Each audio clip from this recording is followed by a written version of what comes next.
Morning students, welcome back to the online class. Okay, so today we are going to continue chapter 7, use your own resources. Okay, so in the last class we have completed till Green Revolution, that about MS Swaminathan, who used India's own resources in the Green Revolution. So now we will study in detail about MS Swaminathan. So stay focused. मनकुंबु संबशिवन Swaminathan, मनकुंबु संबशिवन Swaminathan, ये इनका पूरा नाम था, जिनको MS Swaminathan के नाम से जाना जाता है, is an India geneticist and international administrator renowned for his leading role in India's green revolution. अभी एक जेनेटिस्ट थे. जेनेटिस्ट एक टाइप के आप सोच सकते हो साइंटिस्ट थे जो रिसर्च करते थे जेनेटिक्स के ऊपर, और इंटरनेशनल एडमिनिस्ट्रेटर भी थे, जो कि इसलिए जाने जाते हैं क्योंकि ग्रीन रिवॉल्यूशन में उनका बहुत अच्छा रोल रहा है. ठीक है, मतलब लीडिंग रोल रहा है. A programme under which high yield varieties of wheat and rice seedling were planted in the fields of poor farmers. और ये एक ऐसा प्रोग्राम था जिसमें बहुत ज़्यादा बहुत ज़्यादा धान उगाने वाली राइस, और मतलब बहुत ज़्यादा क्वांटिटी में राइस और वीट के सीडलिंग, मतलब ऐसे सीडलिंग जिससे राइस और वीट बहुत ज़्यादा क्वांटिटी में उगेगा, ऐसे पुअर फार्मर्स के फील्ड्स में प्लांट किए गए. Swaminathan is known as the father of green revolution. Father of green revolution किनको कहते हैं? MS स्वामीनाथन को. You should remember this, okay, for his leadership, self-reliance and success in introducing and further developing high yielding varieties of wheat in India. और वो इसलिए जाने चाहते हैं क्योंकि उनकी लीडरशिप, सेल्फ रिलायंस और सक्सेस थी इन इंट्रोड्यूसिंग एंड फर्दर डेवलपिंग. एक तो पहले इंट्रोड्यूस किए, फिर फर्दर डेवलप भी किए high varieties of wheat in India. Now Swaminathan was born on August 7, 1925. He is an advocate of moving India to sustainable development. अब वो एक एडवोकेट थे इंडिया को मूव करने के लिए किस तरफ? Sustainable development, specially using environmentally sustainable agriculture. एक ऐसा एग्रीकल्चर जो इंडिया के इन्वायरमेंट में सस्टेन कर सके, मतलब टिक सके. और वो ऐसा एग्रीकल्चर कैसे आएगा?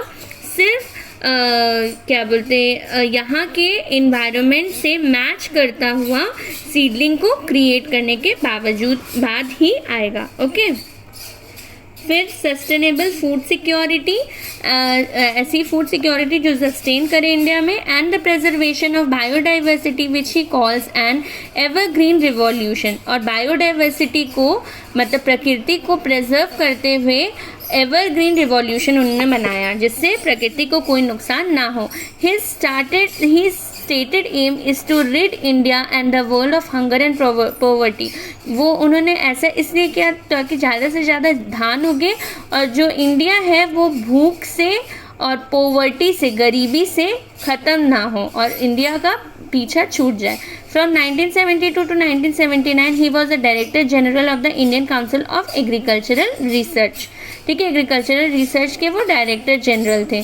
From 1979 to 1980 he worked as the principal secretary के रूप में उन्होंने काम किया मिनिस्ट्री ऑफ एग्रीकल्चर में. Okay, he served as the director general of the international rice research institute 1982 to 1988. ये सब आपको लर्न करना है, ये सब एग्जाम में आ सकता है as fill in the blanks और एज ट्रू फॉल्स, कि उन्होंने कितने से कितने साल तक किस जगह में किस पोस्ट पे काम किया, ये आपको लर्न करना है. Okay, and became the president of the International Union for the Conservation of Nature and Natural Resources in 1988 to 1999. तो 1988 से 1999 तक वो प्रेसिडेंट रहे. कहाँ के? International union for the conservation of nature and natural resources. Time magazine placed him in the time 20 list of the most influential Asian people of the 20th century. उनको 20वीं सदी का सबसे ज़्यादा प्रभावशाली इंसान का खिताब दिया टाइम मैगजीन ने. इन्फ्लुएंशियल एशियन मतलब पूरे एशिया के सबसे ज़्यादा प्रभावशाली इंसान. Along with his colleagues, using the available resources, Swaminathan worked on a wide range of problems in basic and applied plant breeding and agricultural research and development. Okay, अब उनके colleagues के साथ उन्होंने जितने रिसोर्स अवेलेबल थे उसको use करते हुए उन्होंने एक वाइड रेंज प्रॉब्लम की वाइड रेंज पे काम किया in basic and applied plant breeding and agricultural research and development, और उसमें प्लांट ब्रीडिंग और एग्रीकल्चरल रिसर्च को अप्लाई किया उन प्रॉब्लम्स पे, प्रॉब्लम्स जैसे भूख और गरीबी। He conducted extensive research on potato, wheat, rice and jute. उन्होंने इन सब चीज़ों पे एक्सटेंसिव रिसर्च की क्योंकि ये सब चीज़ जनरली सारे ही लोग खाते हैं और ये सब चीज़ जनरली हर दिन हर घर पे हर इंसान के द्वारा यूज़ की जाती है। He use the technique of mutation breeding and build up the wheat and rice germplasm collection at the Indian Agricultural Research Institute. Indian Agricultural Research Institute IARI में उन्होंने म्यूटेशन ब्रीडिंग करके, मतलब ये एक तरह का रिसर्च किया उन्होंने किस पे, व्हीट और राइस जर्म प्लाज्म पे, ताकि उनकी पैदावार को बढ़ाया जा सके। He also establish the national bureau of plant. उन्होंने प्लांट का एक नेशनल ब्यूरो भी इस्टेब्लिश किया। Animal and fish genetic resources in India. Animal और फिश का जेनेटिक रिसोर्स भी इंडिया में क्रिएट करने की कोशिश की और किया भी। He transform the pre investment forest survey programme, और उन्होंने जो pre investment forest survey programme को ट्रांसफॉर्म भी किया। किस पे ट्रांसफॉर्म किया? Into the Forest Survey of India. Forest Survey of India पे ट्रांसफॉर्म कर दिया। He develop the concept of the farmers right. Farmers के हक का जो कॉन्सेप्ट था वो उन्होंने डेवलप किया। And the text of the international undertaking on plants generic resources, और एक टेक्स्ट भी लिखा of the international undertaking. International undertaking मतलब वो अपने अंडर पे ले रहे हैं क्या? प्लांट जेनेरिक रिसोर्सेज को। He played an instrumental role in developing policies for the management of the existing collection of international agricultural research center। तो उन्होंने एक इंस्ट्रूमेंटल मतलब बहुत अच्छा और बहुत बड़ा रोल प्ले किया क्या डेवलप करने में? पॉलिसीज़। किसकी पॉलिसीज़? की मैनेजमेंट की पॉलिसीज़ जो existing collection of international agricultural research centres की है। He took every step that was required to attain self sufficiency, और उन्होंने हर वो कदम उठाया जो सेल्फ सफिशिएंसी के लिए ज़रूरी था। उन्होंने बाहर किसी के ऊपर डिपेंड नहीं किया, उन्होंने सब कुछ अपने तरीके से करने की कोशिश की। Now owing to his unmatched contribution in developing agriculture, अपने डेवलपिंग एग्रीकल्चर में उन्होंने अनमैच्ड कंट्रीब्यूशन दिखाया, मतलब वो अद्वितीय जिसको कहते हैं।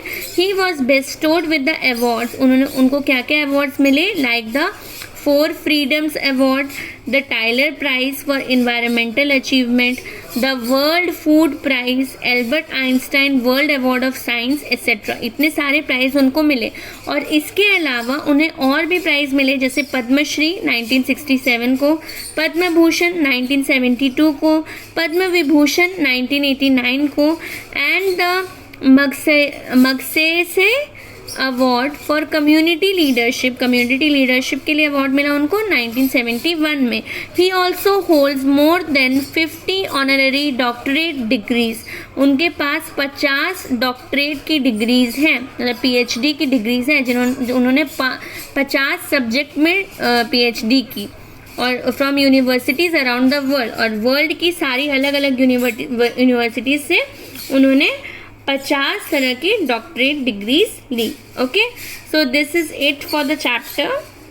In the next class you will get the question answers. I hope it is clear to you all. Read it once, and if you have any doubt regarding this, then please ask me, and do the homework neatly in your notebooks. You have to write about the work of MS Swaminathan and about the awards of MS Swaminathan. Okay, thank you.